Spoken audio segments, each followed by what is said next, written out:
So I do want to have a look. It's a long video though, so we're just gonna do a little bit. How you doing, my friend? Say you find yourself in ancient Rome and you get invited to a banquet. Of course you do. Of course you find yourself in ancient Rome. Hold that thought. What do you do? How do you behave? What are the table manners of an ancient Roman? Well, I'll tell you as we make this dessert commonly served in ancient Rome, a cheese fritter known as encitum. So thank you to Graza for sponsoring this video as we attend an ancient Roman dinner, this time on Tasting History. Thank you, Graza. Me too. That looks good. I wonder if it's crunchy. Is it crunchy? So last week I did a video on how to host a dinner party if you were in ancient Rome. Yes, you did. Well, today I'm going to tell you what you would do should you be invited to said party.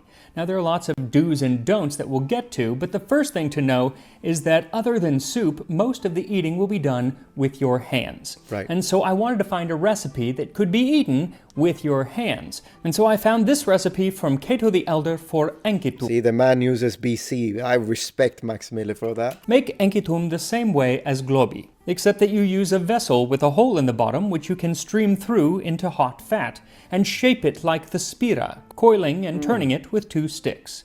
That actually does sound a bit like a funnel cake, doesn't it? Spread and color with honey while still warm. Serve with honey or with mursum. Now, since these are fried in oil, they're going to be too hot to eat with your hands right out of the pan, so you'll have to... Yeah, you tell that to my wife.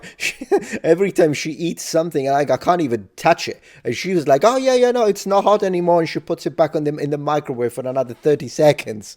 I'm like, you are... How? How are you not getting scorched? You know, the Japanese actually have an expression for what I am, which is nekojita, which means a cat's tongue, which is when you can't eat stuff or drink stuff that is too hot. That's me.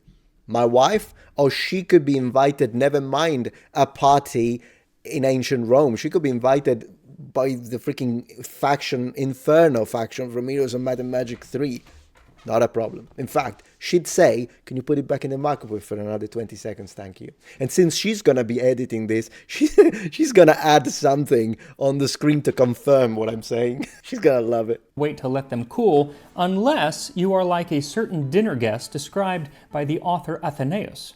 I remember a glutton so shameless that at the baths he used to hold his hand in boiling water and gargled hot water so that he became immune to heat. Consequently, he was the only one who ate anything when the food came at dinner, because everyone else had to wait for the food to cool off. Oh, that's insane. That, dear viewer, is not good manners in ancient Rome or today. Did you hear that?